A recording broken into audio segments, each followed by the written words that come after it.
पूर्णमदः पूर्णमिदं पूर्णात् पूर्णमुदच्यते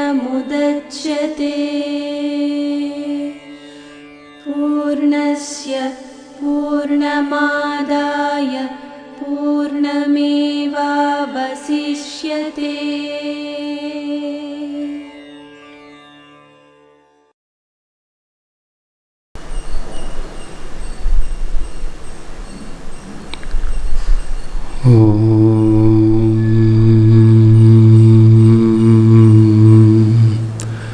व्यासाय विष्णुरूपाय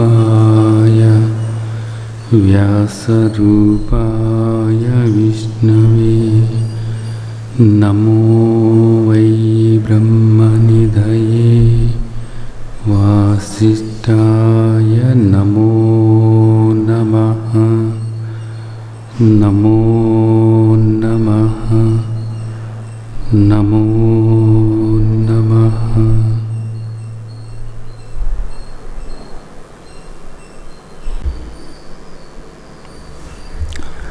శ్రీమద్ భగవద్గీత ఇప్పటివరకు కూడా మనం 16 అధ్యాయాలు అవగాహన చేసుకుంటూ వచ్చాము.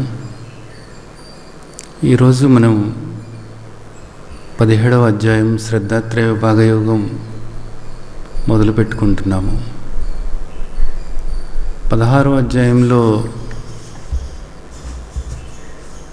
దైవీ సంపద అసుర సంపద గురించి తండ్రి చెప్పి, ఈ అసుర సంపద అనేటటువంటిది నరకానికి దారితీస్తుంది, ఇది మీకు ఇక్కడ దుఃఖాన్ని కలిగిస్తుంది, ఆ పై కూడా మీరు ఎంతో దుఃఖాన్ని అనుభవించేటటువంటి అసుర జన్మలే పొందుతారు.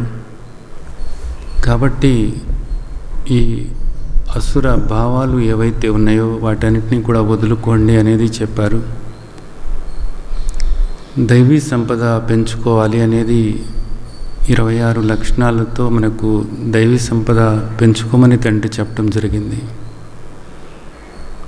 అలాగే చివరికి వచ్చి శాస్త్రం ప్రామాణికంగా తీసుకొని నువ్వు నడవాలి, తస్మాత్ శాస్త్రం ప్రమాణంతే కార్యకార్య వ్యవస్థితో అనేది మనకు చెప్పారు. శాస్త్రాన్ని నువ్వు ప్రామాణికంగా తీసుకున్నప్పుడు ఇక్కడ సుఖపడలేవు, ఆ పై కూడా నువ్వు సుఖపడలేవు, నీ జీవితం దుఃఖమయంగానే ఉంటుంది అనేటటువంటిది స్పష్టంగా తెలియజేశారు.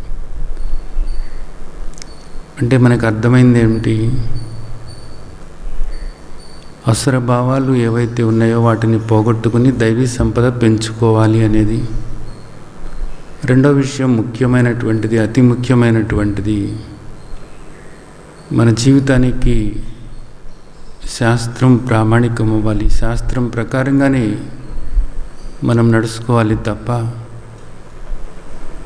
ఎవరో ఏదో చెప్పారని ఆ విధంగా కాదు. శ్రీమద్ భగవద్గీత భగవాను వాచ, సాక్షాత్తు భగవంతుడు చెప్తున్నారు మన కోసం, మనిషి కోసం. కాబట్టి భగవంతుడు ఏదైతే చెప్తున్నారో అదే ప్రామాణికం. మనకు మానవ జన్మ ప్రసాదించినటువంటి తండ్రి మనిషిగా మనం ఎలా జీవించాలో, ఈ మానవ జన్మ ఏ విధంగా సార్థకం చేసుకోవాలో ఆ తండ్రి మనకు చెప్తున్నారు. భగవాను వాచ, భగవంతుడు చెప్తున్నారు. కాబట్టి శ్రీమద్ భగవద్గీత శాస్త్రం ఎంతో ప్రామాణికమైనటువంటిది. ఇంతకన్నా మరేది కూడా ప్రామాణికత ఉంది అంటే అది సరైనది కాదు కూడా. ఎందుకనంటే సాక్షాత్తు భగవంతుడు ఇది చెయ్యి అని చెప్తున్నారు. ఇది చెయ్యి అని శాసించేటటువంటిది ఏదైతే ఉందో అది శాసనం అంటారు. ఇది భగవంతుని యొక్క శాసనం, మనిషి ఆచరించాలి అనేటటువంటిది తండ్రి గట్టిగా చెప్తున్నారు. ఇది మనం 16వ అధ్యాయంలో అవగాహన చేసుకున్నాం. ఈరోజు ఎంతో ముఖ్యమైనటువంటి 17వ అధ్యాయం శ్రద్ధాత్రయ విభాగ యోగం మొదలు పెట్టుకుంటున్నాం. అధ్యాయం పేరు శ్రద్ధాత్రయ విభాగ యోగము. శ్రద్ధ త్రయ అంటే 3 రకాలుగా, 3 అని అర్థం. త్రయం అంటే శ్రద్ధాత్రయ విభాగం అంటే శ్రద్ధ 3 విధాలుగా ఉంటుంది అనేది మనకు ఈ అధ్యాయంలో చెప్తున్నారు. ఇప్పుడు అసలు శ్రద్ధ అంటే ఏమిటి అన్నది. శ్రద్ధ అంటే ఏమిటి? ప్రగాఢమైనటువంటి పట్టుదలతో కూడినటువంటి విశ్వాసం. ఒట్టి విశ్వాసం కాదు, శాస్త్రం పట్ల ప్రగాఢమైనటువంటి విశ్వాసం. ఎప్పుడు కూడా చెక్కు చెదరినటువంటి పట్టుదలతో కూడినటువంటి, దీక్షతో కూడినటువంటి విశ్వాసం, అది శ్రద్ధ అనబడుతుంది. మనకు నిజానికి తండ్రి ముందే దీని గురించి చెప్పారు. శ్రద్ధావాన్ లభతే జ్ఞానం తత్పర సంయతేంద్రియః. జ్ఞానం లబ్ధ్వా పరాం శాంతిం అశ్రేణాధిగచ్చతి. 4వ అధ్యాయంలో 39వ శ్లోకం. శ్రద్ధావాన్ లభతే జ్ఞానం అంటే శ్రద్ధ ఉన్నవాడికి మాత్రమే జ్ఞానం అన్నది తెలుసుకోవటానికి అవకాశం ఉంటుంది. ఎందుకు జ్ఞానం మనం తెలుసుకోవాలి అంటే, జ్ఞానం మాత్రమే మన అజ్ఞానాన్ని పోగొడుతుంది. అజ్ఞానం ఉంటే ఏమైంది? దుఃఖం కలుగుతుంది. అలాగే మళ్ళా జన్మలు అని కూడా చెప్తున్నారు.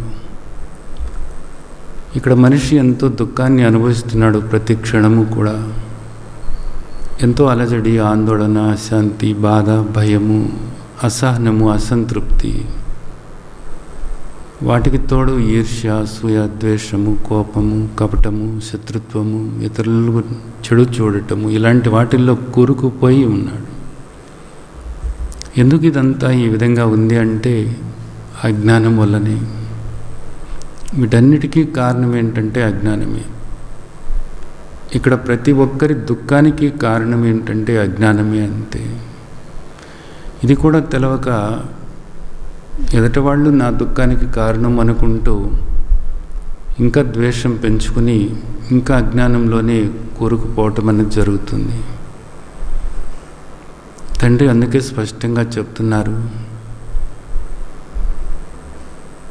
నీకు జ్ఞానం కలిగినప్పుడు మాత్రమే ఈ దుఃఖం నుంచి నువ్వు బయటపడతావు అని. జ్ఞాన బోధ మీకు లోపల ఇమిడిపోవాలి అంటే, అలాగే ఆ బోధ మీరు ఆచరణలోకి పెట్టాలి అనుకున్నప్పుడు పూర్తిగా శ్రద్ధ కావాలి. శ్రవణం చేసేటప్పుడు శ్రద్ధ కావాలి, మననం చేసేటప్పుడు శ్రద్ధ కావాలి, నిధిధ్యాసన దాన్ని ఆచరణలో పెట్టేటప్పుడు కూడా శ్రద్ధ కావాలి. సాక్షాత్తు భగవంతుడు మనకు బోధిస్తున్నారు, శ్రద్ధావాన్ లభతే జ్ఞానం తత్పర సంయతేంద్రియ. ఇప్పటివరకు కూడా ఇంద్రియాలు ఎటు పోతూ ఉన్నాయి. ఆ ఇంద్రియ విషయాల నుంచి సుఖం పొందుతున్నాం అనేటటువంటి ఒక భ్రమలో కూరుకుపోయి ఉండటం జరిగింది. కానీ అవేవి కూడా మనకు సుఖశాంతులను ప్రసాదించటం లేదు అనేది అర్థమైంది. ఈరోజు మనం శాంతిగా, సంతోషంగా, సంతృప్తిగా ఉండాలి అంటే మన జ్ఞానాన్ని పోగొట్టుకోవాలి ఈ జ్ఞానబోధ ద్వారా. ఈ జ్ఞానబోధ మన అజ్ఞానాన్ని పోగొట్టాలి అంటే మనకు కావాల్సింది శ్రద్ధ. శ్రద్ధ లేనప్పుడు మనం శాంతి పొందలేము అనేది ఇక్కడ మనకు ఈ శ్లోకంలో అదే కదా తండ్రి చెప్తున్నారు. శ్రద్ధావాన్ లభతే జ్ఞానం తత్పర సంయతేంద్రియ జ్ఞానం లబ్ధ్వా పరాం శాంతిం అశ్రేణాధిగచ్చతి. ఈ జ్ఞానం నీకు లభించితే వెంటనే తక్షణమే అచిరేణాధిగచ్చతి అంటున్నారు. నీవు శాంతిని పొందుతావు. ఏ శాంతిని పొందుతావు? తాత్కాలికమైనటువంటి శాంతి కాదు, పరమశాంతిని పొందుతావు అనేది. అంటే దాని అర్థం ఏమిటి? నీ స్వరూపమే శాంతి స్వరూపం అనేటటువంటిది నువ్వు ఆ విధంగా తెలుసుకోగలుగుతావు. తాత్కాలికంగా వచ్చేటటువంటి శాంతి కాదు, ఎప్పుడూ కూడా మారినటువంటి పరమశాంతి నా స్వరూపమే అని నీవు తెలుసుకోగలుగుతావు అనేటటువంటిది మనకు 4వ అధ్యాయంలోనే తండ్రి చెప్తున్నారు.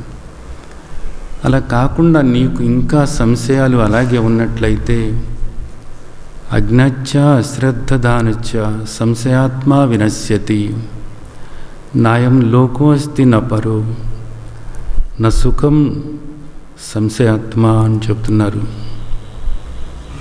ఇక్కడ తండ్రి ఏం చెప్తున్నారు అంటే, నీవు అశ్రద్ధతో ఉన్నట్లయితే అజ్ఞాచ్చ అశ్రద్ధదానచ్చ అశ్రద్ధతో నువ్వు ఉన్నట్లయితే అంటే శ్రద్ధ లేకుండా ఉన్నట్లయితే అంటే ప్రగాఢమైనటువంటి విశ్వాసం,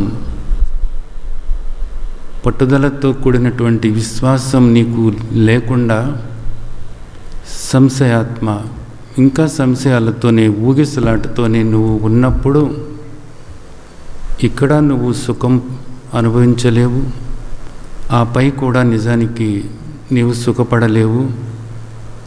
సంశయాత్మ నీవు ఈ సంశయాలతో ఉన్నప్పుడు వినశ్యతి నాశనమవుతావు అనేది చెప్తున్నారు.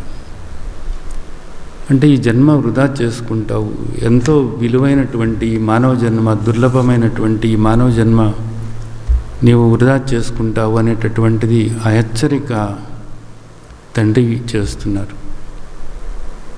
ఇప్పటికీ మనకు 16 అధ్యాయాలు పూర్తి చేసుకున్నాము. ఈ శ్లోకం 4వ అధ్యాయంలోనే తండ్రి చిట్ట చివరిగా మనకు చెప్పినటువంటిది సంశయాత్మ వినశ్యతి. తండ్రి స్పష్టంగా చెప్తున్నారు, తండ్రిని శరణు వేడమని చెప్తున్నారు.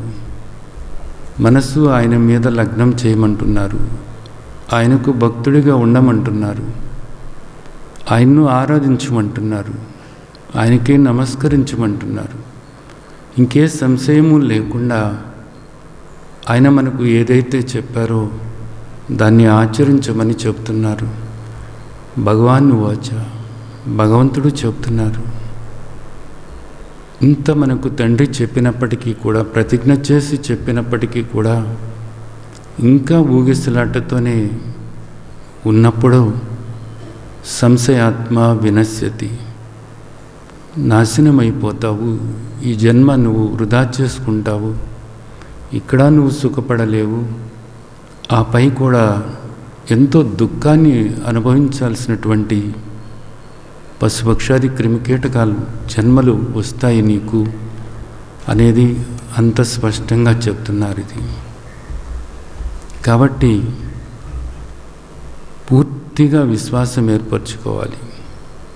చెక్కు చెదరినటువంటి ప్రగాఢమైనటువంటి విశ్వాసం అన్నమాట. ఇక్కడ ఏది ఏమైనా సరే నేను మాత్రం తండ్రి ఏదైతే చెప్తున్నారో దాన్ని ఆచరణలో పెడతాను అంతే. తండ్రి చెప్పారు అంటే ఇంకంతే, అది ఆచరణలో పెడతానంతే. ఎవరు ఇక్కడ ఏది చెప్పినా కానీ నేను వినిపించుకోను. కేవలము తండ్రి ఏదైతే చెప్తున్నారో శ్రీమద్ భగవద్గీతలో భగవాన్ వాచ, భగవంతుడు చెప్తున్నారు అని మనకు అందించినటువంటి ఈ పరమ ప్రామాణ్యంతో కూడినటువంటి ప్రామాణికమైనటువంటి ఈ గ్రంథాన్ని మించి నేను మరేది కూడా వినదలుచుకోలేదు అంతే. మరేది కూడా నేను ఆచరించాలని కూడా అనుకోవటం లేదు. నేను ఎప్పుడూ కూడా ఇక చివరి శ్వాస వరకు కూడా తండ్రి చెప్పినదే నాకు ప్రామాణికము అనేటటువంటి అంతటి విశ్వాసం ఉండాలి. అంతే. తండ్రి ఏదైతే చెప్తున్నారో అంతే, దాన్ని అలాగే చూడాలనుకుంటున్నాం, దాన్ని అలాగే ఆచరించాలి అని అనుకుంటున్నాము అన్నది. ఇంకా మరీ సంశయాలు కూడా ఉండకూడదు అన్నది అర్థం చేసుకోవాలి. శ్రద్ధ అనేటటువంటిది చాలా ముఖ్యమైనటువంటిది అన్నమాట. తండ్రి చెప్తున్నారు, ఈ జగత్తు అంతా కూడా నా నుండే ఉద్భవించింది అనేది మనకు చెప్తున్నారు. కాబట్టి దాన్ని అదే విధంగా తీసుకోవాల్సిందే మనం. అంతే. ఛాందోగ్యోపనిషత్తులో ఉద్దాలక మహర్షి శ్వేతకేతుకి ఒక మాత్రమైనటువంటి ఉదాహరణ ఒకటి చెప్పారు. శ్వేతకేతు మహర్షిని అడిగారన్నమాట, మీరు పరమాత్మ నిరాకారం అని చెప్తున్నారు కదా, నిరాకారుడైనటువంటి పరమాత్మ నుంచి సాకారమైనటువంటి ఈ జగత్తు ఎలాగా వ్యక్తమైంది? నిరాకారం నుండి పంచభూతాత్మకమైనటువంటి ఈ జగత్తు ఏ విధంగా వ్యక్తమైంది? ఇది ఎలా సాధ్యమవుతుంది అని అడిగినప్పుడు ఉద్దాలక మహర్షి ఛాందోగ్యోపనిషత్తులో ఒక ఉదాహరణ చెప్తారు. ఒక మర్రి విత్తనాన్ని చూపిస్తారు. మర్రి విత్తనాన్ని చూపించి, చూడు ఇది ఎంత చిన్నదిగా ఉందో. అవును, ఇది చాలా చిన్నదే. దీనిలో ఏముందంటావు అన్నారు. ఏముంది? ఆ విత్తనమే ఉంది. ఏముంది? ఏమీ లేదు, విత్తనమే ఉంది. కానీ పక్కనే ఉన్నటువంటి ఒక పెద్ద మర్రి వృక్షాన్ని చూపించారు. ఆ మర్రి వృక్షాన్ని చూపించి, అంతటి వృక్షం దీనిలో ఉంది అని చెప్పారు. నీకు కనపడటం లేదు ఇక్కడప్పుడు, కానీ ఈ విత్తనంలో, మర్రి విత్తనం చాలా చిన్నగా ఉంటుంది, ఆ విత్తనంలో అంతటి మహావృక్షం దాగి ఉంది నిజానికి. అది సమయం వచ్చినప్పుడు అదిగో ఆ విధంగా వ్యక్తమవుతుంది. అలాగే నిరాకారమైనటువంటి పరమాత్మ నుండి ఇదంతా కూడా ఈ విధంగా గోచరమవుతుంది, గుర్తుంచుకో అని ఆయన చెప్పటం జరిగిందన్నమాట.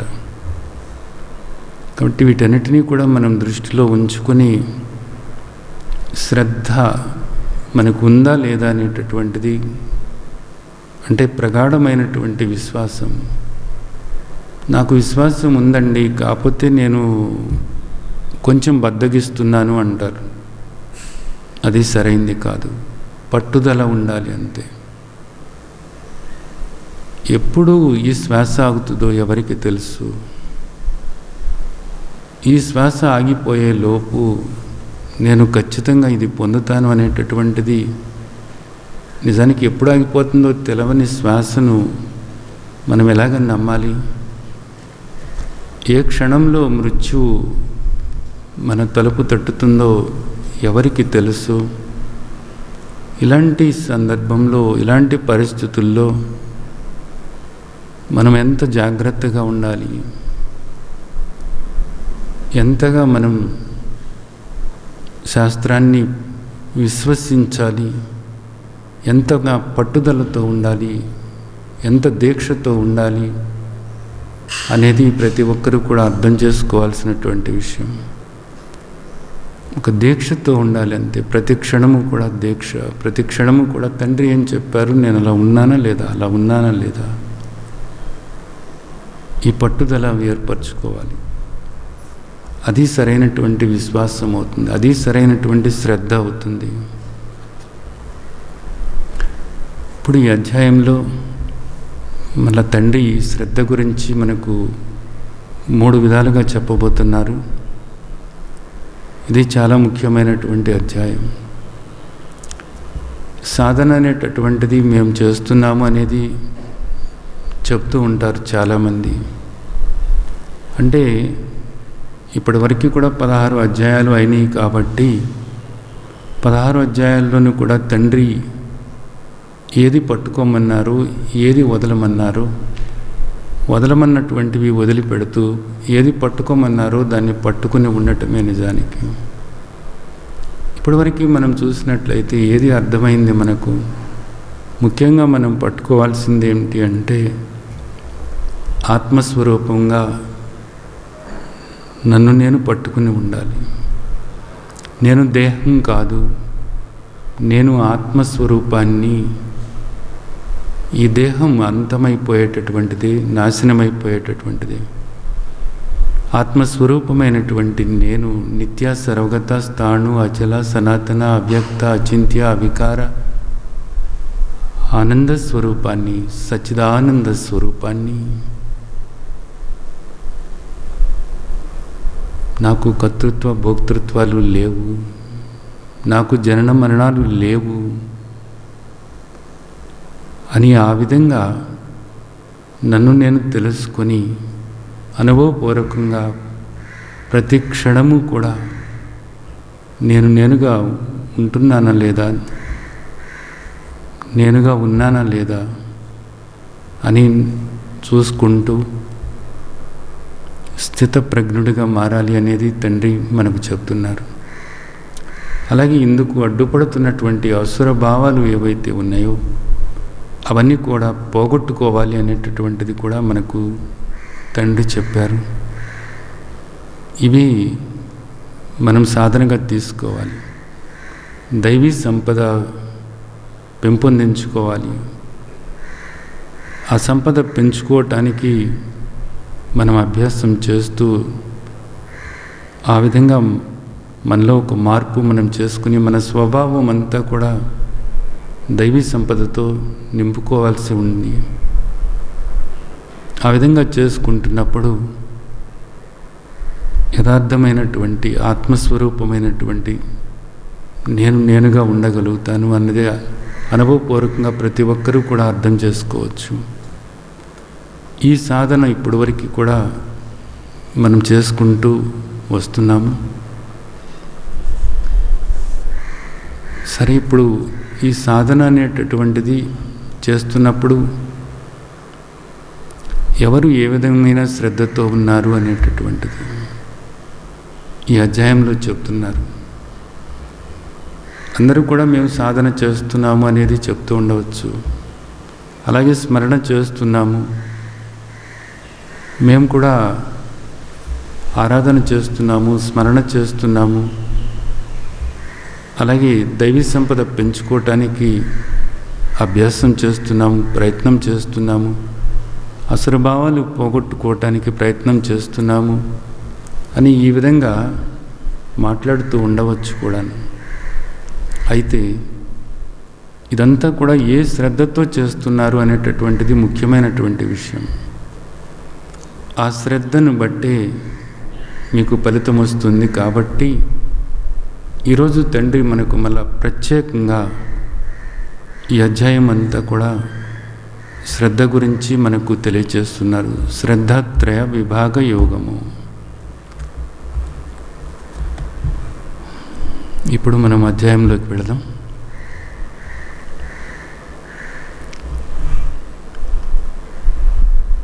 అర్జునుడికి ఒక సందేహం వచ్చింది. ఏ శాస్త్ర విధి ముత్సజ్య యజంతే శ్రద్ధయాన్వితాః తేషాం నిష్ఠా తు కా కృష్ణ సత్వమహో రజస్తమః. తండ్రి, మీరు శాస్త్రమే ప్రామాణికమని చెప్పారు.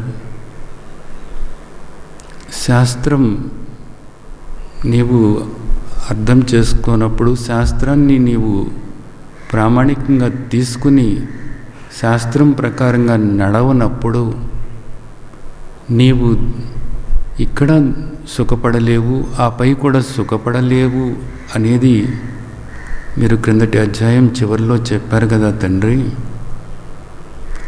ఇది నిజానికి అందరికీ కూడా సాధ్యం అవ్వకపోవచ్చు. ఎందుకనంటే శాస్త్రం చదవటం అనేటటువంటిది, అధ్యయనం చేయటం అన్నది అందరికీ కూడా వీలు కాకపోవచ్చు. అలాగే కొంతమందికి శాస్త్రం అందుబాటులో ఉండకపోవచ్చు కూడా.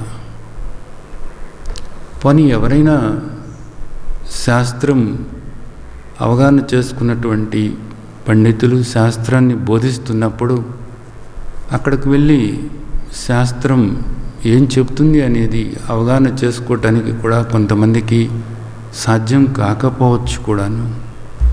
మరి ఇలాంటి పరిస్థితుల్లో వాళ్ళు భగవంతుడి పట్ల భక్తి భావనతో పూజలు, నోములు ఇలాంటివి ఏవైనా చేస్తూ ఉన్నప్పుడు, వాళ్ళు ఆరాధన చేస్తున్నప్పుడు అలాంటి వాళ్ళ యొక్క స్థితి ఏ విధంగా ఉంటుంది అనేది చెప్పారు.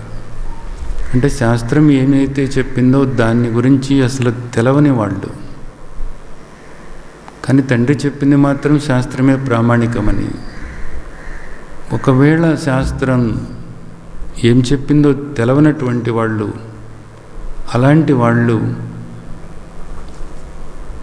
భక్తితో శ్రద్ధతో ఆరాధనలు చేసుకుంటూ భగవంతుని పట్ల భక్తితో వాళ్ళు ఉన్నప్పుడు, భగవంతుని ఆ విధంగా ఆరాధిస్తున్నప్పుడు శ్రద్ధయాన్విత యజంతే శ్రద్ధయాన్విత, శ్రద్ధతో ఆరాధిస్తున్నప్పుడు తేషాం నిష్ఠా తు కా కృష్ణ సత్వమహో రజస్తమ, నిష్ఠ, వాళ్ళ నిష్ఠ ఏ విధంగా ఉంటుంది, అది సాత్విక నిష్ఠ లేక రజసికమా లేకపోతే తమసికమా? ఎందుకనంటే గుణత్రయ విభాగ యోగంలో ఈ 3 గుణాల గురించి కూడా మీరు చెప్పారు కదా. ఇక్కడ ఏదైనప్పటికీ కూడా ఆ 3 గుణాలతోనే ఉంటుందనేది మీరు చెప్పారు కదా. మరి అలాంటప్పుడు వారి నిష్ఠ ఏ విధంగా ఉంటుంది అనేటటువంటిది ఇక్కడ అర్జునుడు అడుగుతున్నాడు. నిష్ఠ అంటే ఏమిటి? నిష్ఠ అంటే స్థితి. ఒక సాధకుడు ఏ స్థితిలో ఉంటాడు అనేటటువంటిది. అంటే ఇప్పుడు ఇక్కడ ఆ సాధకుడు ఉండేటటువంటి స్థితి అతని యొక్క గుణాన్ని బట్టి ఉంటుందన్నమాట. అది సత్వగుణంతో కూడి ఉందా అతని స్థితి, రజోగుణంతో కూడి ఉందా, తమో గుణంతో కూడినటువంటి స్థితినా అన్నది. వాళ్ళు ఏ గుణంతో ఉంటే ఆ గుణం ప్రకారంగానే వాళ్ళు ఆరాధన చేస్తూ ఉంటారు. వాళ్ళు సాధన ఏది చేస్తున్నా కానీ వాళ్ళ గుణాన్ని బట్టే ఆ సాధన ఉంటుంది. కాబట్టి ఆ గుణాన్ని బట్టే వాళ్ళ స్థితి ఉంటుంది. ఇది అర్జునుడికి వచ్చినటువంటి సందేహం అన్నమాట. శాస్త్రం సరే వదిలిపెట్టారు, వాళ్ళకి తెలవదు కాబట్టి. మరి శ్రద్ధగానే చేస్తున్నారు వాళ్ళు. అయితే గుణాలు ఉన్నాయి ఇక్కడ. మరి ఉన్నప్పుడు ఆ గుణాల ప్రకారంగానే ఉంటుందా ఈ నిష్ఠ, లేకపోతే మరి ఏ విధంగా ఉంటుంది అనేటటువంటిది ఇక్కడ ఆయనకు వచ్చినటువంటి సందేహం. ఇది చాలా మంచి ప్రశ్న కూడా. తండ్రి ఏం చెప్తున్నారో చూడండి. త్రివిధా భవతి శ్రద్ధ దేహినాం సా స్వభావజ సాత్వికీ రాజసీ చైవ తామసీ చేతి తాం శృణు. చెప్తున్నాను విను. ఈ శ్రద్ధ అనేటటువంటిది త్రివిధా భవతి, 3 విధాలుగా ఉంటుంది.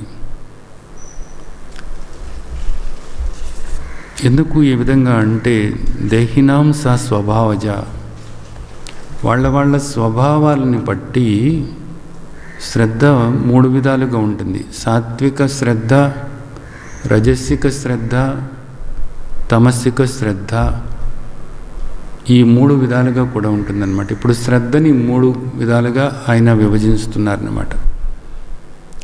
ఇది దేన్ని బట్టి అంటే వారి యొక్క స్వభావాన్ని బట్టి అన్నారన్నమాట. ఈ స్వభావం అనేటటువంటిది ఏ విధంగా వచ్చింది మనిషికి అని ఇప్పుడు మనం ఆలోచించినట్లయితే, పూర్వజన్మలో వాళ్ళు చేసినటువంటి కర్మలు ఏవైతే ఉన్నాయో, ధర్మబద్ధమైన అధర్మబద్ధమైనటువంటి కర్మలు ఏవైతే ఉన్నాయో, ఆ కర్మలను అనుసరించి వారి యొక్క సంస్కారం అనేది ఉంటుంది. ఆ సంస్కారమే ఇక్కడ స్వభావంగా వ్యక్తమవుతూ ఉంటుందన్నమాట.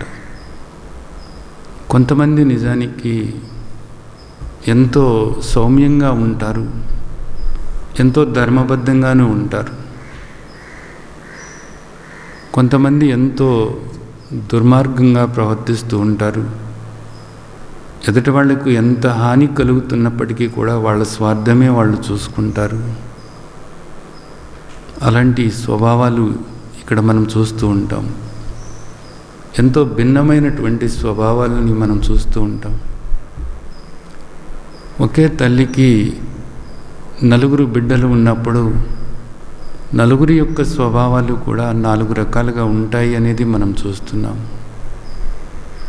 వాళ్ళలో ఒకరు ఎంతో గొప్ప పండితుడు అవ్వచ్చు, గొప్ప వేదాంతి అవ్వచ్చు. అలాగే ఒకడు ప్రజలకు సహాయం చేయడానికి ఒక ఆఫీసర్గా మారి ఎంతో నీతితో ప్రజలకు సేవ చేస్తూ ఉండొచ్చు. వాళ్ళలో ఒకడు తాగుబోతుగా మారి ఏది చేయకుండా కేవలము తాగుడికి అలవాటు పడిపోయి అలాగే తన ప్రాణం మీదకి తెచ్చుకుని ప్రాణాలు కోల్పోయిన వాడు ఉండవచ్చు. ఇంకొక వ్యక్తి ఎంతో దుర్మార్గంగా ప్రవర్తిస్తూ దోపిడీలు చేస్తూ హత్యలు చేస్తూ జీవితాన్ని అలా గడిపేటటువంటి వాడు కూడా ఉండవచ్చు. ఒకే తల్లికి పుట్టినటువంటి బిడ్డలు ఈ విధంగా 4 విధాలుగా ఉండటం అన్నది మనం చూస్తూనే ఉన్నాము. ఎందుకు ఆ విధంగా ఉన్నారు అంటే వాళ్ళ స్వభావాలు ఆ విధంగా ఉన్నాయి, వాళ్ళ ప్రారంధం అలా ఉంది అని అందరూ చెప్తూ ఉంటారు. అంటే ఇది పూర్వజన్మ నుంచి వచ్చినటువంటిది ఆ స్వభావం. అలాగే ఇక్కడ ఆ స్వభావాన్ని ఇంకా పెంచి పోషించటానికి అనువైనటువంటి వాతావరణాన్ని వాళ్ళు వెతుక్కుంటూ ఉంటారన్నమాట. ఒకే రకమైనటువంటి పక్షులు ఒకే దగ్గరికి చేరతాయి అంటారు చూడండి, అలాంటిదన్నమాట. ఇంకా ఆ స్వభావాన్ని వాళ్ళు అలాగే పెంచుకుని దానికి తగ్గట్లుగానే వాళ్ళు ప్రవర్తిస్తూ ఉంటారన్నమాట. ఇక్కడ అదే చెప్తున్నారు, స్వభావజ అన్నమాటకు అర్థం అదే. వాళ్ళ స్వభావాలని బట్టి వాళ్ళు 3 రకాలుగా ఉంటారు. కొంతమందికి సాత్విక స్వభావం ఉంటుంది, కొంతమందికి రజసిక స్వభావం ఉంటుంది, కొంతమందికి తమసిక స్వభావము ఉంటుంది అనేది మనకు ఇక్కడ చెప్తున్నారు. ఇక్కడ ఈ స్వభావాలు మనం అంతకుముందు గుణత్రయ విభాగ యోగంలో ఒక విషయం మాట్లాడుకున్నాం. తమసిక స్వభావం ఉన్నటువంటి వాళ్ళు వీళ్ళేం చేస్తారు అంటే ఎదటి వాళ్ళకి ఎంత నష్టం జరుగుతున్నా, ఎంతగా ఎదటి వాళ్ళు బాధకు గురి అవుతున్నా అదేది కూడా పట్టించుకోకుండా వాళ్ళ స్వార్థం వాళ్ళు ఆలోచిస్తూ ఉంటారు. ఎదటి వాళ్ళకి ఎంతో హాని కలుగుతూ ఉంటుంది వీళ్ళు చేసేటటువంటి పని, ఎదటి వాళ్ళకి ఎంతో ఇబ్బంది కలుగుతూ ఉంటుంది, ఎదటి వాళ్ళు ఒక్కొక్కసారి చనిపోతారు కూడాను. అయినప్పటికీ కూడా వీళ్ళు అదేది కూడా ఆలోచించకుండా ఎదటి వాళ్ళని బాధ పెట్టి భయపెట్టి వాళ్ళని చంపేసి వాళ్ళు ఏది అనుభవించాలనుకుంటారో అది అనుభవించడానికి ప్రయత్నం చేస్తూ ఉంటారు. ఏది తామస స్వభావం ఉన్నటువంటి వాళ్ళు. ఇక రజోగుణం ఉన్నటువంటి వాళ్ళు వాళ్ళ స్వార్థాన్ని వాళ్ళు చూసుకుంటూ ఉంటారు.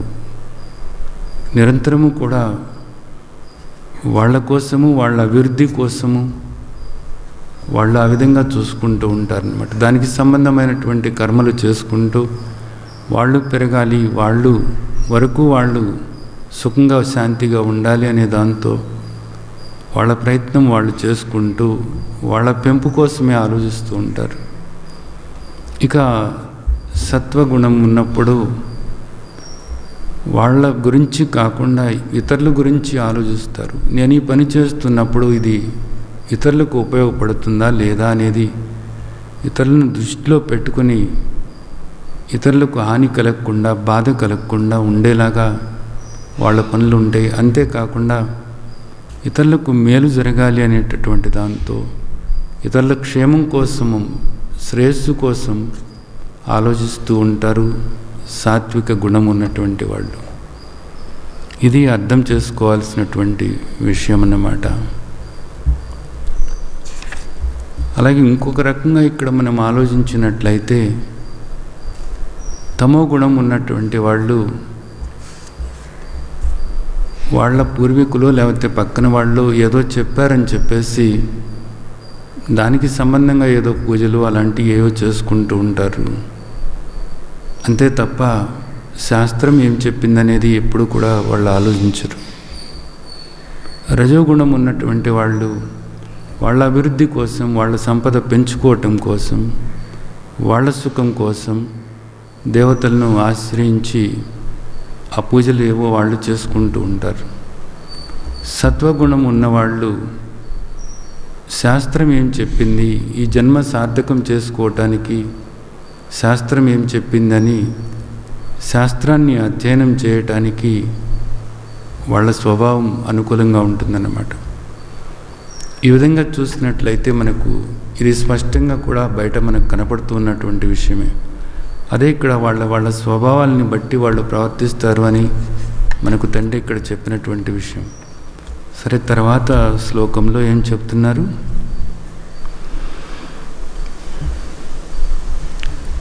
సత్వానురూప సర్వస్య శ్రద్ధా భవతి భారత, శ్రద్ధామయోయం పురుషో యో యశ్రద్ధ సా ఏవ సహా. ఇక్కడ ఏం చెప్తున్నారు అంటే సత్వానురూప. ఇక్కడ సత్వము అన్నప్పుడు సత్వగుణం కాదు, స్వభావం అనేది. క్రిందటి శ్లోకంలో స్వభావజ అన్నారు కదా, ఆ స్వభావం. ఇక్కడ సత్వానురూప సర్వస్య శ్రద్ధా భవతి భారత. వారి యొక్క అంతఃకరణం అంటే వారి యొక్క స్వభావం ఏ విధంగా ఉందో దాన్ని బట్టే వాళ్ళ యొక్క శ్రద్ధ ఉంటుంది అనేది మరలా గట్టిగా మనకు ఇక్కడ చెప్తున్నారు. ప్రతి ఒక్కరికి కూడా ఒక శ్రద్ధ అంటూ ఉంటుందన్నమాట. అది సాత్విక శ్రద్ధ కావచ్చు, రజసిక శ్రద్ధ కావచ్చు, తమసిక శ్రద్ధ కావచ్చు. దీనిలో కొంచెం హెచ్చు తగ్గులు ఉండవచ్చు, కానీ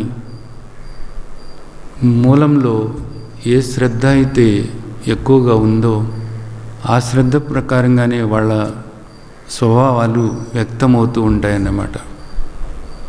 వాళ్ళ యొక్క స్వభావాలు ఆ విధంగానే వ్యక్తమవుతూ ఉంటాయి అన్నది.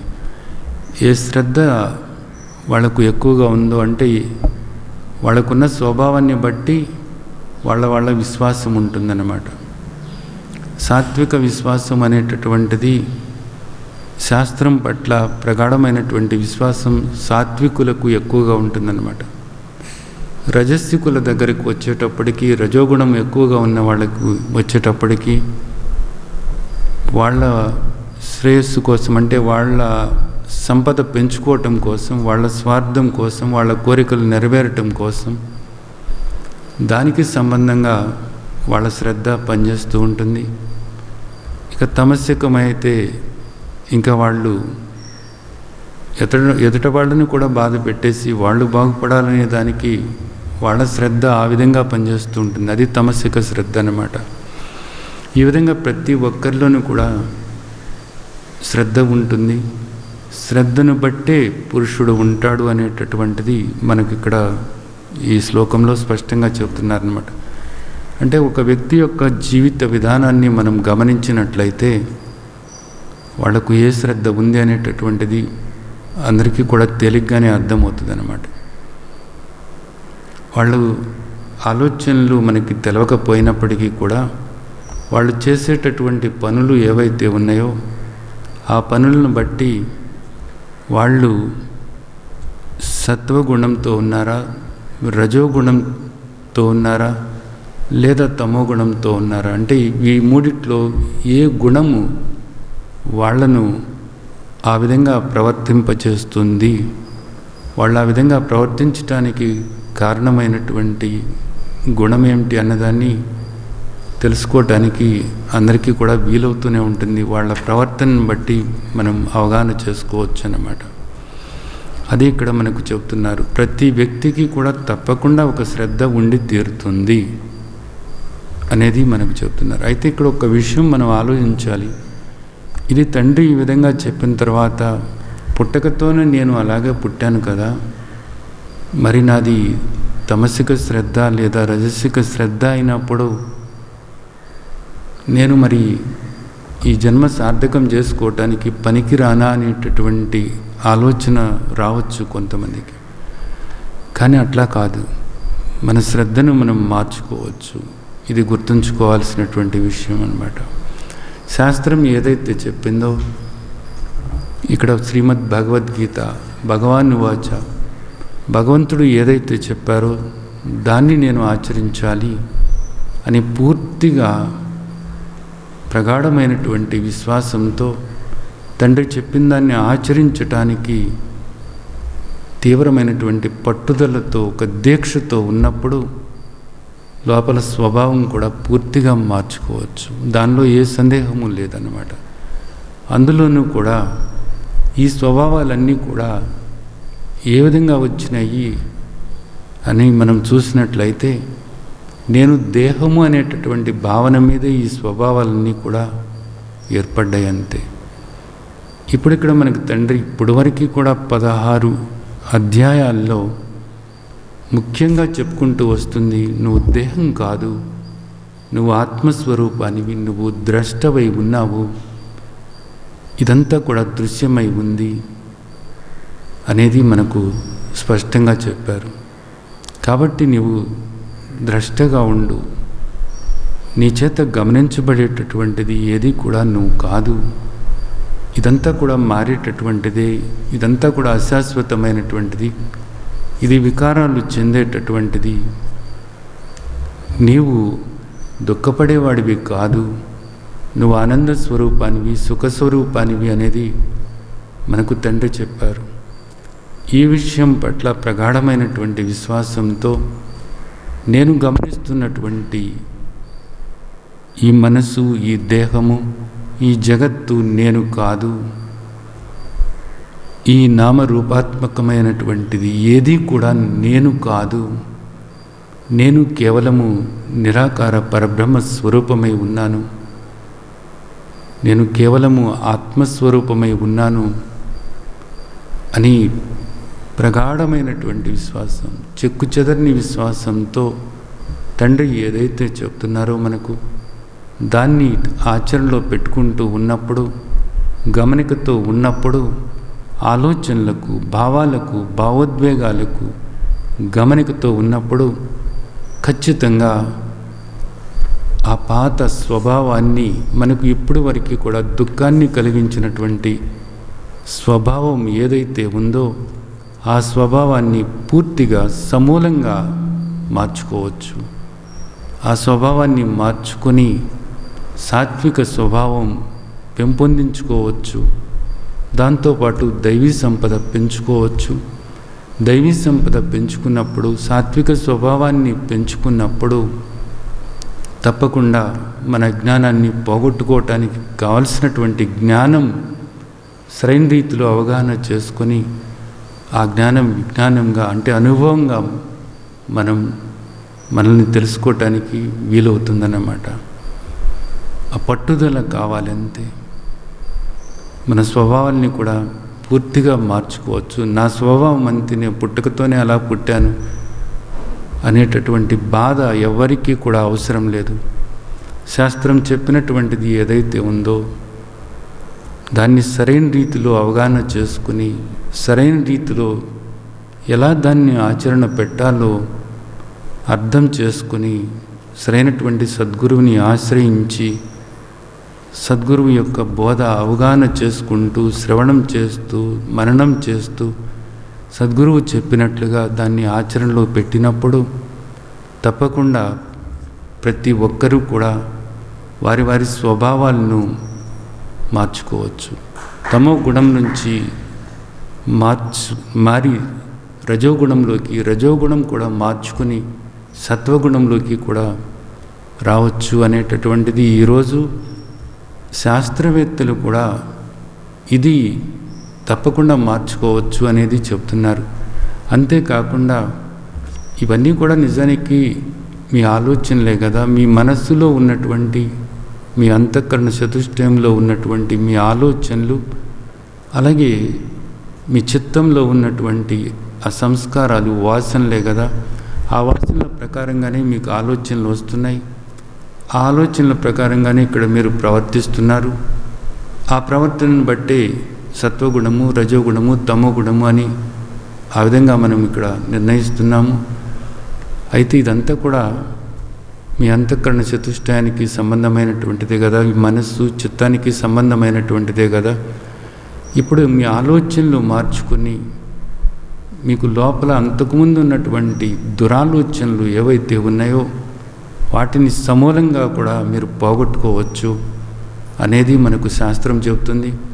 ఈరోజు స్పష్టంగా శాస్త్రవేత్తలు కూడా మీరు మీ ఆలోచనలు మార్చుకున్నట్లయితే అంతకుముందు పాత పద్ధతిలో పాత ఆలోచనలు ఏవైతే ఉన్నాయో, పాత సంస్కారాలు ఏవైతే ఉన్నాయో, మీకు మెదడులో కూడా గూడు కట్టుకుపోయినటువంటి, మీ అంతఃచేతనలో గూడు కట్టుకుపోయినటువంటి, స్థిర నివాసం ఏర్పరచుకున్నటువంటి ఆ పాత అలవాట్లు, పాత అభిప్రాయాలు, పాత వాసనలు, పాత సంస్కారాలు, ఇవన్నీ కూడా సమూలంగా మార్చుకోగలుగుతారు మీరు. అంతేకాదు, మీరు ఆ విధంగా మార్చుకుంటున్నప్పుడు మీ మెదడులో కూడా ఆ మార్పు వస్తుంది అనేటటువంటిది ఈరోజు శాస్త్రవేత్తలు సిటీ స్కాన్ ద్వారా, ఎంఆర్ఐ స్కాన్ ద్వారా మెదడులో వచ్చేటటువంటి ఆ మార్పుని కూడా స్పష్టంగా మనకు చూపించగలుగుతున్నారు. ఇదిగో నీ ఆలోచనలు, నీ వాసనలు, ఆలోచనలు ఈ విధంగా ఉన్నప్పుడు నీవు ఈ విధంగా ఉన్నావు అంటే, నీవు రజోగుణంతోనూ తమోగుణంతోనూ ఉన్నప్పుడు ఇదిగో నీ మెదడు ఈ విధంగా ఉంది. అలా కాకుండా నీ ఆలోచనలు, నీ అభిప్రాయాలు, నీ సంస్కారము, నీ స్వభావము ఆ విధంగా నువ్వు మార్చుకున్నప్పుడు ఇదిగో మెదడులో ఈ మార్పు వచ్చింది అనేటటువంటిది స్పష్టంగా మనకు ఈరోజు చూపిస్తున్నారు. దీన్నే న్యూరోప్లాస్టిసిటీ అని దానికి పేరు పెట్టారనమాట. అంటే మెదడులో ఒక మార్పు జరుగుతుంది స్పష్టంగా అనేది మనకు ఈరోజు ఈ స్కానింగ్ ద్వారా శాస్త్రవేత్తలు చూపిస్తున్నారు. అంటే ఇక్కడ మనకు తండ్రి ఇదంతా కూడా ఎందుకు చెప్తున్నారు అనేది మనం అర్థం చేసుకోవాలి. ఇప్పటికీ కూడా ఇంకా ఆ ఆలోచనలు అదే విధంగా వస్తున్నప్పుడు, అలాగే పాత సంస్కారము ఏదైతే ఉందో, అంటే ఆ తమో సంబంధమైనటువంటి, రజో సంబంధమైనటువంటి సంస్కారాలు ఏవైతే ఉన్నాయో, ఆ అసుర భావాలు ఏవైతే ఉన్నాయో, ఆ స్వభావం ఏదైతే ఉందో దాన్ని ప్రతి ఒక్కరూ కూడా మార్చుకోవచ్చు అనేటటువంటిది మనం అర్థం చేసుకోవాల్సినటువంటి విషయం. నా బ్రతుకు ఇంతే అని అనుకోవాల్సినటువంటి అవసరం లేదు. ఈరోజు మన ఆలోచనలు మార్చుకోవచ్చు, మన భావాలు మార్చుకోవచ్చు, అలాగే మన జీవితాన్ని మార్చుకోవచ్చు. ఎప్పుడో కాదు, ఇప్పుడే, ఇక్కడే, ఈ క్షణం నుంచే మొదలుపెట్టి ఆ మార్పు మనం చేసుకోవచ్చు అనేది మనకు శాస్త్రం చెబుతుంది. ఈరోజు శాస్త్రవేత్తలు కూడా చెబుతున్నారు. ఈ విశ్వాసం మీకు ఉండాలి, ఇది మారాలి అనేటటువంటి ఒక పట్టుదల ఉండాలన్నమాట. అంతే. తర్వాత తండ్రి ఏం చెప్తున్నారు? యజంతే సాత్విక దేవాన్ యక్ష రాక్షాంసి రాజస ప్రేతాన్ భూతగణాంఛన్యే యజంతే తామసా జనా. ఏ గుణంతో ఉన్నవాళ్ళు ఏ విధమైనటువంటి ఆరాధనలకు ఇష్టపడతారు అని అంటే, వాళ్ళ యొక్క స్వభావాన్ని బట్టి వాళ్ళ కోరికలు ఉంటాయి. ఆ కోరికలను బట్టి వాళ్ళు ఏ ఆరాధన చేయాలి అనేటటువంటిది ఆ విధంగా నిర్ణయించుకుంటారన్నమాట. సాత్విక ఆలోచనలు ఉన్నటువంటి వాళ్ళు, సాత్విక గుణంతో ఉన్నటువంటి వాళ్ళు, సాత్విక స్వభావంతో ఉన్నటువంటి వాళ్ళు యజంతే సాత్వికాన్ దేవాన్, దేవతలను ఆరాధిస్తారన్నమాట. ఇది సాత్విక పూజ అనబడుతుంది. సత్వగుణంతో ఉంటారు కాబట్టి వీళ్ళు దేవతలను ఆరాధిస్తూ ఉంటారు. తర్వాత రజోగుణంతో ఉన్నటువంటి వాళ్ళు రజోగుణంతో ఉన్నటువంటి వాళ్ళు ఎవరిని ఆరాధిస్తారు అంటే యక్ష రాక్షాంసి అన్నారన్నమాట. యక్షులను రాక్షసులను కూడా పూజిస్తారట వీళ్ళు. ఎందుకు ఈ విధంగా చేస్తారు అంటే రజోగుణంతో ఉన్నటువంటి వాళ్ళు వాళ్ళ సంపద పెరగాలి అనుకుంటారు, వాళ్ళ కోరికలు నెరవేరాలి అనుకుంటారు. ఆ విధంగా వాళ్ళ భావాలు ఉంటాయి కాబట్టి దానికి సహాయపడేటటువంటి యక్షులు ఎవరైతే ఉన్నారో అలాంటి వాళ్ళ యొక్క లేదా రాక్షసుల యొక్క సహాయం తీసుకుంటే త్వరగా వాళ్ళు ఆశించింది నెరవేరుతుంది అనేటటువంటి భావనతో అలాంటి పూజలు వాళ్ళు చేస్తూ ఉంటారు అనేది మనకు తండ్రి ఇక్కడ చెప్తున్నారు. అలాగే ఇక తమో గుణంతో ఉన్నటువంటి వాళ్ళు, ఎదుటి వాళ్ళు నాశనమైనా పర్వాలేదు, ఏమైనా పర్వాలేదు, నేను బాగుండాలి అని, అంతా నాకే కావాలి అనేటటువంటి భావనతో ఉన్నటువంటి వాళ్ళు ఎవరిని పూజిస్తారట? ప్రేతాన్ భూతగణాంశని. అంటే భూతాలను, ప్రేతాలను, వీటిని పూజిస్తూ ఉంటారు అనేటటువంటిది ఇక్కడ మనకు చెప్తున్నారన్నమాట. అంటే ఎందుకు ఈ విధంగా క్షుద్ర పూజలు అంటారు? మీరు ఎప్పుడన్నా విని ఉంటారు బహుశా. ఈ క్షుద్ర పూజలు చేసేటటువంటి వాళ్ళందరూ కూడా ఇలాంటివే చేస్తూ ఉంటారు. బలులు ఇస్తూ ఉంటారు. నరబలులు కూడా, మనుషుల్ని కూడా బలి ఇచ్చాము అంటూ ఉంటారు, జంతువుల్ని బలిస్తూ ఉంటారు. ఇలాంటి వాళ్ళ పూజలన్నీ కూడా నిజానికి చాలా మనకు చూడటానికే జుగుప్స కలిగించేటటువంటిగా, చాలా భయంకరంగా కూడా ఉంటూ ఉంటాయన్నమాట. ఎందుకు వీళ్ళు ఈ విధంగా చేస్తారు? వాళ్ళ కోరికలు నెరవేరటం కోసమే, అంతే. వాళ్ళ కోరికలు నెరవేరేట్లయితే దేవతల్ని పూజించవచ్చు కదా అంటే వాళ్ళ స్వభావం దానికి అనువుగా లేదన్నమాట. అంతా కూడా ఏదో తొందరగా అయిపోవాలన్నమాట. ఈ క్షుద్ర పూజలన్నీ కూడా ఎలాంటివి అంటే చేతబడులు, ఎవరి మీదైనా కోపం వచ్చిందనుకోండి చేతబడి చేస్తూ ఉంటారంటారు. ఇలాంటివన్నీ కూడా చాలా ఉన్నాయి ఇక్కడ. ఇవన్నీ కూడా ఏ గుణంతో ఉన్నవాళ్ళు చేస్తారు అంటే తమో గుణంతో, రజోగుణంతో ఉన్నవాళ్ళు చేస్తారు, కానీ సత్వగుణంతో ఉన్నవాళ్ళు మాత్రం కాదు. సత్వగుణంతో ఉన్నటువంటి వాళ్ళు దేవతలను ఆరాధిస్తారు. దేవతలు మనకి ఏం చెప్పారు అనేటటువంటిది, రాముడిని కానీ, కృష్ణుడిని కానీ, లేదా ఇంకొక దుర్గామాతను కానీ, సరస్వతీమాతను కానీ, వినాయకుడిని కానీ, ఈ విధంగా శివుడిని కానీ వీళ్ళను ఆరాధిస్తూ ఉంటారన్నమాట. వీళ్ళను ఆరాధించటం వల్ల వీళ్ళకి ఏమవుతుందంటే దైవంతో ఒక సంబంధం ఏర్పడుతూ ఉంటుంది నెమ్మదిగాను. అలాగే దైవం పట్ల విశ్వాసం ఏర్పరచుకోవటానికి వీరికి కుదురుతూ ఉంటుంది.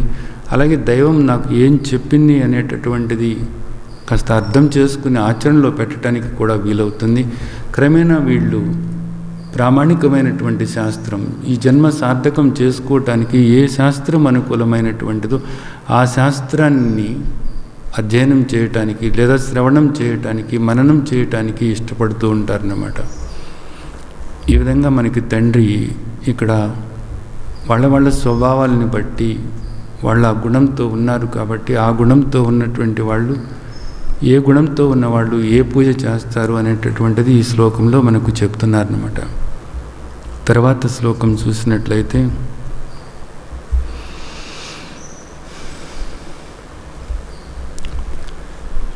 అశాస్త్ర విహితం ఘోరం తప్యంతే ఏ తపోజనా దంభ అహంకార సంయుక్త కామరాగ బలాన్విత. ఇక్కడ ఈ అసుర భావాలతో ఉన్నటువంటి వాళ్ళు వీళ్ళందరూ కూడా ఏం చేస్తారు అంటే అహంకారం, బలం, దర్పం, కామం, క్రోధం, పరిగ్రహం ఇవన్నీ కూడా వీళ్ళలో నిండుగా ఉంటాయి. దైవాసుర సంపద్విభాగ యుగంలో మనకు తండ్రి ఇవన్నీ కూడా చెప్పారన్నమాట. దంభంతో, దర్పంతో, అహంకారంతో, గర్వంతో, బలంతో ప్రతిదీ కూడా నేను సంపాదించుకుంటాను అనేటటువంటి ఒక అహంకారంతో ప్రవర్తిస్తూ ఉంటారు వీళ్ళందరూ కూడా. వీళ్ళు ఏంటంటే అంది నాకే తెలుసు, నేనే శాసించగలను అనేటటువంటి రీతిలో ప్రవర్తిస్తూ ఉంటారు. కాబట్టి వీళ్ళు ఎప్పుడు కూడా శాస్త్రాన్ని పట్టించుకోరు. ప్రామాణికమైనటువంటి శాస్త్రం ఏదైతే ఉందో, భగవంతుడు మనకిచ్చినటువంటి వేదాలు, వేదాంతం, అలాగే బ్రహ్మసూత్రాలు, శ్రీమద్ భగవద్గీత, ప్రామాణికమైనటువంటి గ్రంథాలు మనకి ఏమిటి అని మనం చూసినట్లయితే దీనికి ఈ జన్మ సార్థకం చేసుకోవటానికి, ఇక్కడ మనం సుఖంగా శాంతిగా సంతోషంగా ఉండటానికి మనకు కావలసినటువంటివి ప్రామాణికమైనటువంటివి మనకు ఏం చెప్తున్నారు? ఉపనిషత్తులు, బ్రహ్మసూత్రాలు, శ్రీమద్ భగవద్గీత. వీటిని అసలు ఎప్పుడూ కూడా పట్టించుకోరన్నమాట. పట్టించుకోకుండా వాళ్ళ అహంకారంతో వాళ్ళు ప్రవర్తిస్తూ ఉంటారన్నమాట. వాళ్ళు ఏదనుకుంటే అదే శాసనం అన్నట్లుగా వాళ్ళు ప్రవర్తిస్తూ ఉంటారు. వాళ్ళు మేము చెప్పిందే సత్యము అన్నట్లుగా ప్రవర్తిస్తూ ఉంటారన్నమాట. అలాంటి వాళ్ళు చేసేటటువంటి ఈ కర్మకాండ ఏదైతే ఉంటుందో, కర్మలు ఏవైతే ఉంటాయో అవి ఘోరం అంటున్నారు ఇక్కడ. అశాస్త్రం. ఇది శాస్త్రానికి పూర్తిగా విరుద్ధమైనటువంటిది. ఘోరం. తప్యంతే ఏ తపో జన అని చెప్తున్నారు. వీళ్ళు తపిస్తూ ఉంటారు. ఆ తపనతో వాళ్ళు ఏది పొందాలో దానికోసమని వాళ్ళు చేసేటటువంటివి ఇవన్నీ కూడా అవి చాలా ఘోరమైనటువంటివి అనేది చెప్తున్నారు. ఈ మాట నిజానికి ఘోరం అన్న మాట మనం ఆలోచించాల్సి ఉంది. తర్వాత దానికి ఎందుకు అది ఘోరమైంది అనేది తర్వాత శ్లోకాల్లో మనకు తండ్రి చెప్పారు అర్థం చేసుకోవటానికి. అశాస్త్రవిహితం, అది శాస్త్ర సమ్మతం కాదు. అలాగే ఘోరమైనటువంటి తపస్సు చేస్తూ ఉంటారు వీళ్ళు. ఘోరమైనటువంటి ఆరాధనలు చేస్తూ ఉంటారన్నమాట వీళ్ళు. తమో గుణము, రజో గుణము ఉన్నటువంటి వాళ్ళు ఆ విధంగా చేస్తూ ఉంటారు.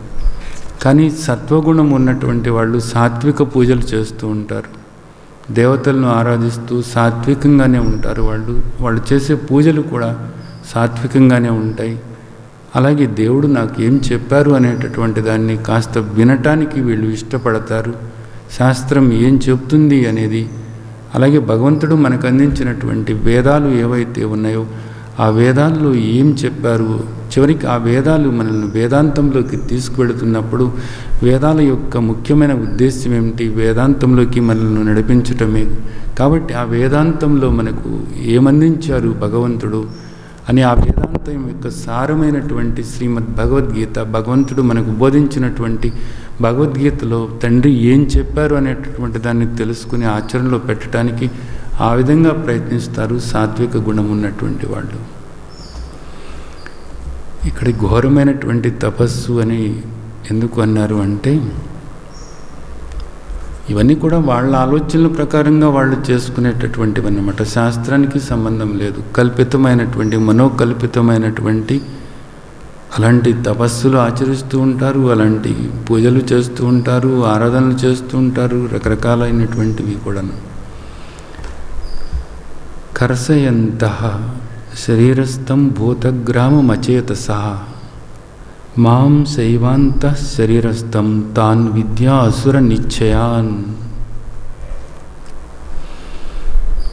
చాలా ముఖ్యమైనటువంటి విషయం చెప్తున్నారు. ఇది వీళ్ళు చేసేటటువంటివి ఏ విధంగా ఉంటాయంటే, వాళ్ళ దేహాన్ని కూడా కృషింపజేసుకుంటూ ఉంటారు. కొంతమంది ఉంటారు ఆహారం తీసుకోరు, ఉపాసాలు అంటారు. దేహం కృషించిపోతూ ఉంటుందన్నమాట. ఇంద్రియాలు కూడా కృషించిపోతూ ఉంటాయన్నమాట. ఆ ఉపవాసాలతో ఆ విధంగా ఉంటున్నప్పుడు నీరసం వచ్చేస్తుంది. ఆ నీరసంలో వాళ్ళకి సరిగ్గా వినపడను కూడా వినపడదు, కనపడను కూడా కనపడదు. 4 అడుగులు కూడా వేయలేనంత నీరసంగా ఉంటారు. దేహం నానాటికి కూడా కృషించిపోతూ ఉంటుందన్నమాట. అయినా సరే మేము అనుకున్నది సాధించాలి అనేటటువంటి ఒక మొండి పట్టుదల, అది మొండి పట్టుదల సరైంది కాదు. దేని పట్ల వాళ్ళ మొండి పట్టుదల అంతా కూడా నిజానికి వాళ్ళు ఏది పొందాలనుకుంటున్నారో అది పొందటానికి మొండి పట్టుదల. కానీ పట్టుదల అనేటటువంటిది దేనికి ఉండాలి అంటే, తండ్రి ఏదైతే చెప్పారో శాస్త్రంలో అది ఆచరించటానికి కావలసినటువంటి పట్టుదల ఉండాలి. అది తపస్సు అంటే. తపస్సు అంటే తండ్రి ఏదైతే మనకు చెప్పారో ప్రామాణికమైనటువంటి శ్రీమద్ భగవద్గీతలో భగవాన్ వాచ, భగవంతుడు మనకు ఏదైతే చెప్పారో భగవంతుడు చెప్పిన దాన్ని ఆచరించటానికి పట్టుదల కావాలి. మొండి పట్టుదలే కావాలి.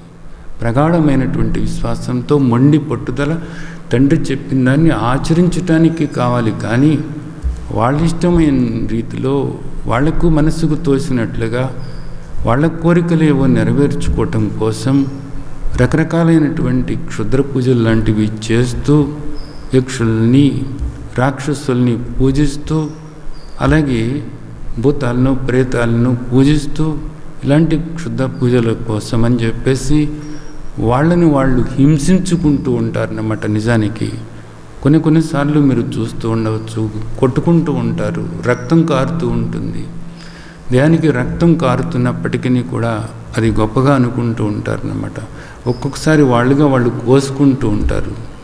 ఇలాగ చేసుకుంటూ ఉన్నప్పుడు ఇది ఒక మొండితనం అన్నమాట. దేహానికి ఆహారం కూడా ఇవ్వకుండా దేహాన్ని కృషింపజేస్తూ ఉంటారు. చుట్టూతో కూడా అగ్ని పేర్చుకుని ఆ అగ్నిలో దేహం నిజానికి అలలాడిపోతున్నప్పుడు కూడా ఒక మొండితనంతో అక్కడ కూర్చుని మేమేదో గొప్పవాళ్ళము అని ఆ విధంగా చేస్తూ ఉంటారు. ఇలాంటివన్నీ కూడా చేస్తున్నప్పుడు ఇక్కడ తండ్రి ఏం చెబుతున్నారు అంటే,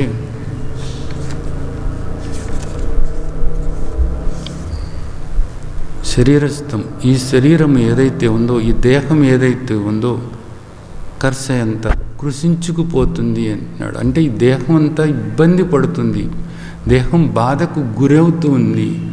అలాగే ఈ దేహంలో ఉన్నటువంటి ఇంద్రియాలు ఏవైతే ఉన్నాయో, ఈ పంచ జ్ఞానేంద్రియాలు, తర్వాత పంచ కర్మేంద్రియాలు, ఇవన్నీ కూడా నిజానికి ఎంతో బాధకు గురవుతూ ఉంటాయి. అవి శక్తిని కోల్పోతూ ఉంటాయి అనేది చెప్తున్నారు. ఇంకొక ముఖ్యమైనటువంటి విషయం ఏమిటంటే, మాం శైవాంత శరీరస్థం తాన్ విద్యా అసుర నిశ్చయాన్. వాళ్ళ దేహాలని వాళ్ళు బాధ పెట్టుకుంటే అది సరే వాళ్ళకి ఇష్టమైంది వాళ్ళు బాధ పెట్టుకుంటున్నారు. ఆ దేహం కృషించిపోతుంది, ఒకసారి నీరసం వచ్చి పడిపోతుంది. ఇలాంటి వాళ్ళని డాక్టర్ దగ్గరికి తీసుకెడుతూ ఉంటారు. నీరసం వస్తుందండి, వీడికి షుగర్ తగ్గిపోయిందండి. ఏం చేసావు? ఉపవాసం చేశానండి, ఏం తినకుండా ఉన్నానండి. ఏం చేస్తారు అప్పుడు? డాక్టర్ గారు 2 సెలైన్లు ఎక్కిస్తారు, గ్లూకోజ్ ఎక్కిస్తారు, దాంతో నీరసం తగ్గుతుంది.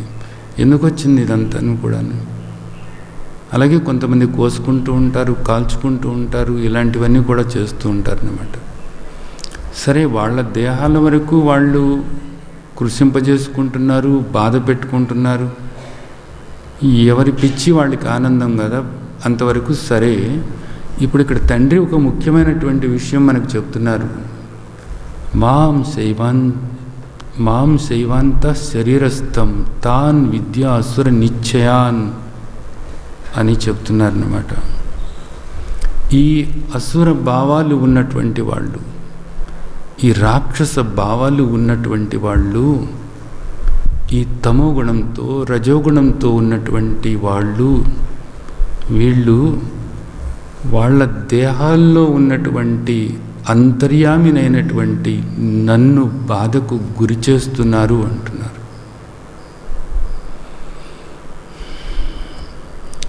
ప్రతి దేహంలోనూ కూడా తండ్రి కొలువై ఉన్నారు.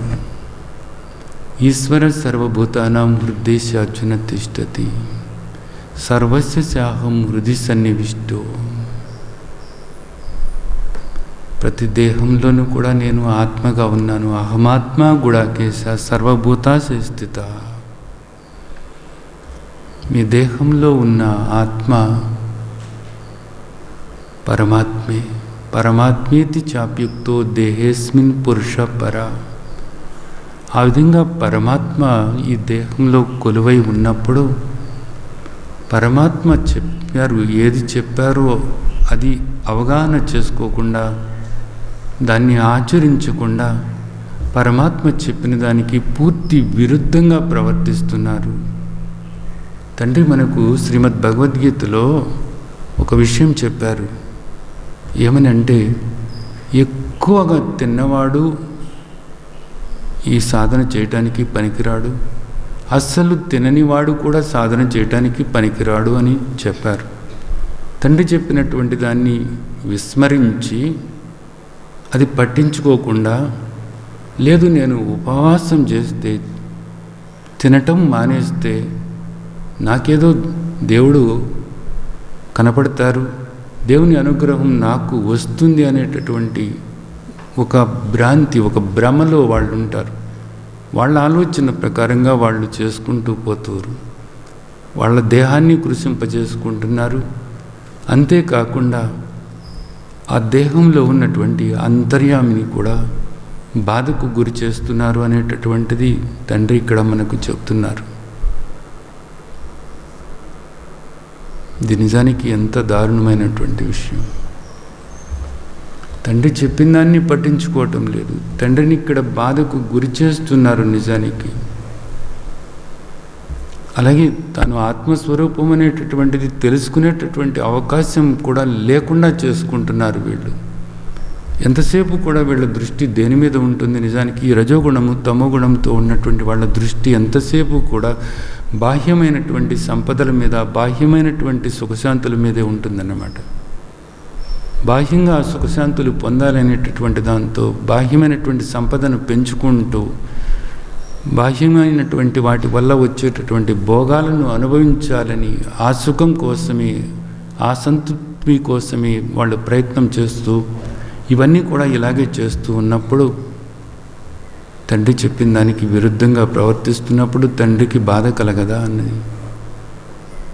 తండ్రికి ఆ విధంగా బాధ కలిగిస్తున్నారని కూడా ఇక్కడ మనం అర్థం చేసుకోవచ్చు. అలాగే నేను ఆత్మస్వరూపాన్ని అని తెలుసుకోవటం అన్నది, ఆ భావన ఏదైతే ఉందో ఆ భావన వీళ్ళకు రానే రాదు.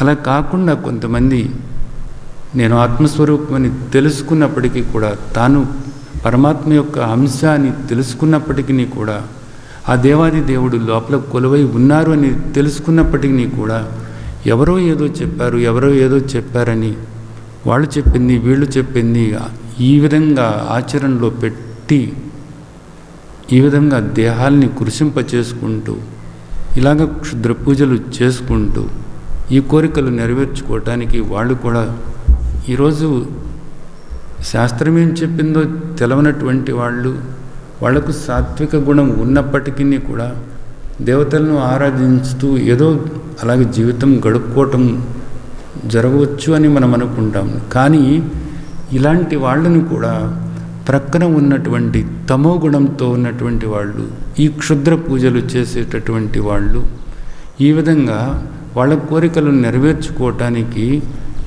జంతువుల్ని కూడా బలి ఇచ్చేటటువంటి వాళ్ళు, మనుషుల్ని కూడా బలి ఇచ్చేటటువంటి వాళ్ళు ఏం చేస్తారు అంటే, వీళ్ళలో ఉన్నటువంటి ఆ సత్వగుణం ఏదైతే ఉందో అది అణుగంటిపోయేలాగా చేసి వీళ్ళల్లో కూడా రజోగుణం పెరిగేలాగా, తమోగుణం పెరిగేలాగా చేసి వీళ్ళు కూడా భగవంతుడు ఏవైతే వద్దు అని చెప్పారో వాటిని చేసే విధంగా కూడా తయారు చేస్తూ ఉంటారు. వీళ్ళు కూడా ఆశపడుతూ ఉంటారు కోరికలు నెరవేర్చుకోవటం వాళ్ళకి. కాబట్టి వీళ్ళేదో మనకు సాయం చేస్తారని ఇలాంటి వాటికి కూడా ఆశపడే వాళ్ళు ఉన్నారు. అప్పుడప్పుడు కూడా మీరు చూస్తూనే ఉండవచ్చు, వార్తల్లో వింటూ ఉండవచ్చు, ఎవరో ఒక పిల్లాడిని తీసుకొచ్చి వాళ్ళు బలిచ్చారు. ఎందుకు ఇచ్చారంటే లంకె బిందెలు దొరుకుతాయని. అలాగే ఎందుకు బలిచ్చారు అంటే మాకు సంపద వస్తుందని. ఇలాగా ఎన్నో కూడా మీరు వార్తలు వింటున్నారు కదా. ఇదంతా కూడా ఎందుకు అంటే రజోగుణము తమోగుణము ఉన్నటువంటి వాళ్ళు చేసేటటువంటి ఘోరమైనటువంటి ప్రక్రియలు ఇవన్నీ కూడా. ఇలాంటి వాళ్ళు సత్వగుణం ఉన్న వాళ్ళని కూడా వాళ్ళంతకుముందు బాగానే ఉన్నారు, ఏదో దేవుణ్ణి పెట్టుకుని పూజ చేసుకుంటూ ఉన్నారు. అలాంటి సాత్వికులను కూడా వీళ్ళు ఆ ప్రలోభాలకు గురి చేసి మీ కోరికలు నెరవేరుతాయి, మీకు పిల్లలు పుడతారు, మీకు లంకె బిందెలు వస్తాయి, నిధి వస్తుంది, నిక్షేపాలు వస్తాయి అని ఈ విధంగా చెప్పి వాళ్ళని కూడా ఆ విధంగా మార్చి వాళ్ళ బుద్ధి కూడా చెడగొట్టి తమోగుణం వాళ్ళలో వృద్ధి చెందేలాగా చేసి వీటిల్లో కూరుకుపోయేలాగా ఈ పూజలు ఇవన్నీ కూడా చేయిస్తూ ఉంటారు. దీనివల్ల ఏమవుతుంది, అంతకుముందు దాకా వాళ్ళు సాత్వికులు కాబట్టి కాస్త దేవతలను పూజించినప్పుడు అందరిలోనూ కూడా దేవుడు ఉన్నాడు, అందరిలోనూ కూడా పరమాత్మ ఉన్నాడు అనేటటువంటి ఒక భావనతో ఉండవచ్చు. కానీ ఎప్పుడైతే వీళ్ళు వాళ్ళ బుద్ధి మార్చేశారో, ఎప్పుడైతే వాళ్ళు ఆ సాత్విక గుణం నుంచి ఈ రజోగుణంలోకి తమో గుణంలోకి వచ్చారో అప్పుడు ఏమవుతుందంటే అందరిలోనూ కూడా పరమాత్మ ఉన్నారు అనేటటువంటి ఆలోచన కృషించుకుపోయింది. అంతర్యామి అందరిలోనూ కూడా కొలువై ఉన్నారు, అందరి హృదయాల్లోనూ కూడా తండ్రి కొలువై ఉన్నారు, ఆత్మస్వరూపంగా పరమాత్మ ప్రతి ఒక్కరిలోనూ ఉన్నారు అనేటటువంటిది ఏదైతే ఉందో అందరినీ చూస్తున్నప్పుడు నమస్కారము అంటూ మీలోనూ నాలోనూ కూడా ఆ దేవాది దేవుడు ఉన్నాడు అనేటటువంటి ఆ భావన ఏదైతే ఉందో సాత్వికులకు అంతకుముందు దాకా ఉన్న భావన అది కూడా పోగొట్టేసుకుని దాన్ని కూడా కృషింపజేసుకుంటున్నారు అనేది కూడా మనం ఇక్కడ తీసుకోవచ్చు. ఈ విధంగా అవుతున్నారు. దేహంలో ఉన్నటువంటి అంతర్యామి అయినటువంటి నన్ను కృషింపచేస్తున్నారు, ఆత్మభావన కృషింపజేసుకుంటున్నారు. అందరిలోనూ భగవంతుడు ఉన్నాడు అనేటటువంటి భావన పూర్తిగా పోగొట్టుకుంటున్నారు. ఎందుకని పోగొట్టుకుంటున్నారు అంటున్నారు? ఎందుకంటే ఒక మనిషిని తీసుకొచ్చి ఆ మనిషిలో భగవంతుడు కొలువై ఉన్నాడు హృదయంలో, ఆ మనిషి హృదయంలో తండ్రి కొలువై ఉన్నారు అనేటటువంటిది పోతేనే కదా నువ్వు ఆ మనిషిని నువ్వు బలివిచ్చేది. ఆ జీవిలో భగవంతుడు కొలువై ఉన్నారు. అహమాత్మ గుడాకేశ సర్వభూతాశ స్థితాన్ని తండ్రి చెప్పింది ఏదైతే ఉందో ఆ జీవిలో ఆ తండ్రి ఆత్మస్వరూపంగా ఉన్నాడు అనేటటువంటిది ఆ భావన నువ్వు పోగొట్టుకుంటేనే కదా ఇక్కడ ఈ జంతువుని నువ్వు బలిస్తుంది. ఆ బిడ్డను నువ్వు నరికేసినప్పుడు ఆ బిడ్డలో భగవంతుడు ఉన్నాడు అనేది నువ్వు మర్చిపోతే, ఆ భావన ఆ ఆలోచన నీలో కృషించిపోతేనే కదా నువ్వు ఆ విధంగా నువ్వు బలిచ్చింది. ఇది ఎంత ప్రమాదకరమైంది, అందుకే ఘోరం అన్నారు. ఇది ఏమిటి, దీని అంతటికీ కారణం ఏమిటి? నిజానికి ప్రామాణికమైనటువంటి శాస్త్రం తండ్రి ఏదైతే చెప్పారో అది తెలుసుకోకపోవటం వల్లే ఎవరి ఇష్టం వచ్చినట్లుగా వాళ్ళు ప్రవర్తించుతూ పోవటమే నిజానికి. అందుకని అర్జునుడు అడిగాడు. ఇవన్నీ కూడా మనం తెలుసుకోవటం కోసం నిజానికి అర్జునుడు ఈ ప్రశ్న అడిగారు. ఈ ప్రశ్న అడగటం వల్ల మనం ఇన్ని విషయాలు మనం తెలుసుకునే అవకాశం మనకు కలిగింది నిజానికి. దీన్ని అర్థం చేసుకోవాల్సినటువంటి ముఖ్యమైనటువంటి విషయం. కాబట్టి ఎప్పుడూ కూడా మనం తండ్రి ఇప్పుడు చెప్పిన దాన్ని బట్టి అసురభావాలు పూర్తిగా పోగొట్టేసుకోవాలి అంటే దైవీ సంపద పెంచుకోవాలంతే. దైవీ సంపద పెంచుకున్న కొద్దీ కూడా మీరు సాత్విక భావాలతో సాత్వికంగా తయారవుతారు. సాత్వికంగా తయారవుతున్న కొద్దీ కూడా తండ్రి చెప్పినటువంటి జ్ఞానం ఏదైతే ఉందో అది లోపల మీకు అనుభవంగా మార్చుకోవటానికి వీలవుతుంది. మీరు దేహం కాదు ఆత్మస్వరూపం అని ఆ విధంగా మిమ్మల్ని మీరు తెలుసుకొని నిరంతరము కూడా మీ స్మరణలో మీ చింతనలో మీ గురించి మీరు ఆలోచించుకుంటూ మీరుగా ఉండటానికి వీలవుతుంది. అది స్థిత ప్రజ్ఞతకు దారితీస్తుంది. ఆ విధంగా మీరందరూ కూడా ఆ ముక్తావస్థలో ఉన్నటువంటి మాధుర్యాన్ని ఆస్వాదిస్తూ ఉండాలని ఆశీర్వదిస్తున్నాను. జై సచ్చిదానంద్. మనకి వివరణ ఇస్తున్నారు కొన్నిటికి. వచ్చే వారం మనం మాట్లాడుకుందాం, సరేనా? లోకా సమస్తా సుఖినో భవంతు. లోకా సమస్తా సుఖినో భవంతు. లోకా సమస్తా సుఖినో